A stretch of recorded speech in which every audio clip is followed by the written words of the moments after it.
நான் கர்த்தருக்கு பிரியமான பிள்ளையா, நான் சரியான கிறிஸ்துவ வாழ்க்கை தான் வாழ்றேனான்ற கேள்வி உங்களுக்கு இருந்துச்சு அப்படின்னா, அப்போ இந்த வீடியோ உங்களுக்காக தான். இதில் நான் ஒரு 5 பாயிண்ட் சொல்லியிருக்கேன். இந்த 5 செயல்களும் நீங்கள் செய்யாமல் இருந்தீங்க அப்படின்னா, அப்போ நீங்கள் தான் கிறிஸ்துக்கு பிரியமான மகள், பிரியமான மகனாக இருக்கீங்க. ஒருவேளை செஞ்சிட்ருக்கீங்க அப்படின்னா, இன்றைக்கே அந்த பழக்கத்தை விட்டுருங்க. ஏன்னா இதெல்லாம் ஒரு கிறிஸ்தவனுக்கான குணங்கள் கிடையாது.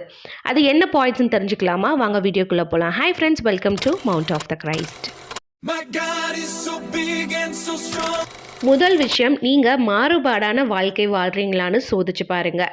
சண்டே சர்ச்சுக்கு போயிட்டு நல்லா ஒர்க்ஷிப் பண்ணிவிட்டு மண்டே அந்த ஒர்க்ஷிப் எதுவுமே பண்ணாமல் நீங்கள் அப்படியே பப்புக்கு போகிறது, ஃப்ரெண்ட்ஸ் கூட சேர்ந்து பார்ட்டி பண்ணுறது, ஜெபமே பண்ணாமல் இருக்கிறது, பைபிள் வாசிக்காமல் இருக்கிறது, இந்த மாதிரி காரியங்கள்லாம் நீங்கள் பண்ணுறீங்க அப்படின்னா அப்போ நீங்கள் மாறுபாடான வாழ்க்கை வாழ்றீங்கன்னு அர்த்தம். மத்தேயு 6:24 இப்படி சொல்லுது, 2 எஜமான்களுக்கு ஊழியம் செய்ய ஒருவனாலும் கூடாது. ஸோ நீங்கள் டிசைட் பண்ணுங்கள், நீங்கள் சண்டே கிறிஸ்டியனாக மட்டும் இருக்க போகிறீங்களா, இல்லை என்றைக்குமே கர்த்தரோட வழியில் நடக்க போகிறீங்களா அப்படின்னு சொல்லிட்டு.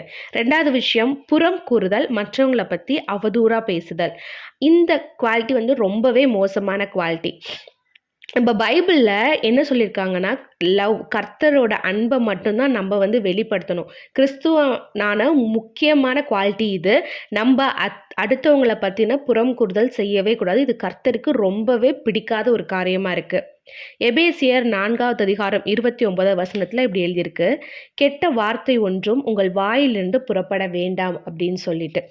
மூன்றாவது விஷயம் என்ன அப்படின்னா, நான் ஒரு தப்பு செஞ்சால் கர்த்தர் என்னை மன்னிச்சிருவாரு அப்படின்னு நினச்சிக்கிட்டு நீங்கள் திரும்ப திரும்ப செஞ்ச பாவத்தை செய்கிறது ரொம்பவே மோசமான ஒரு விஷயமா இருக்குது.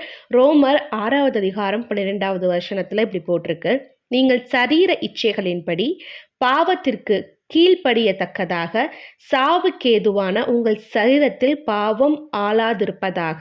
நீங்கள் ஒரு வேளை பாவத்துக்கு அடிமையாக கர்த்தர் மன்னிச்சிடுவார், நான் போய் கேட்டால் மன்னிச்சிடுவாருன்னு திரும்ப திரும்ப அந்த பாவத்தை செஞ்சீங்க அப்படின்னா கண்டிப்பாக எல்லா டைமும் உங்களை மன்னிக்க மாட்டார். உங்கள் தப்புக்கான பனிஷ்மெண்ட் அவர் கொடுப்பாரு.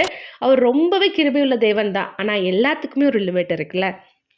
4th பாயிண்ட், நீங்கள் கர்த்தரை விட்டுட்டு சர்ச்சில் இருக்க பாஸ்டர்ஸ்க்கு ரொம்ப முக்கியத்துவம் கொடுக்கறது.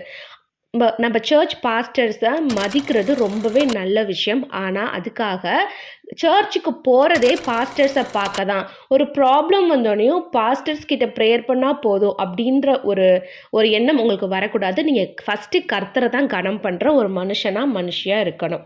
1 கொரிந்தியர் 3:4-7 வரைக்கும் உள்ள வசனத்தை நீங்கள் ரீட் பண்ணி பார்த்தீங்கன்னா அது உங்களுக்கே தெளிவாக புரியும். 5வது விஷயம், எல்லா விஷயத்துக்கும் கம்ப்ளைண்ட் பண்ணுறது. ஏசப்பா நீங்கள் எனக்கு அது செய்யலை, ஏசப்பா நீங்கள் இது செய்யலை அப்படின்னு நீங்கள் கம்ப்ளைண்ட் பண்ணிக்கிட்டே இருந்தீங்கன்னா கர்த்தர் உங்கள் லைஃப்பில் எந்த அளவு கிருபையாக இருந்திருக்காரு அப்படிங்கிறது உங்களுக்கு தெரியாமையே போயிடும்.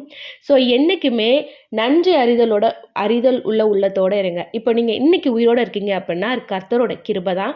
ஸோ அதுக்காக நன்றி சொல்லுங்கள்.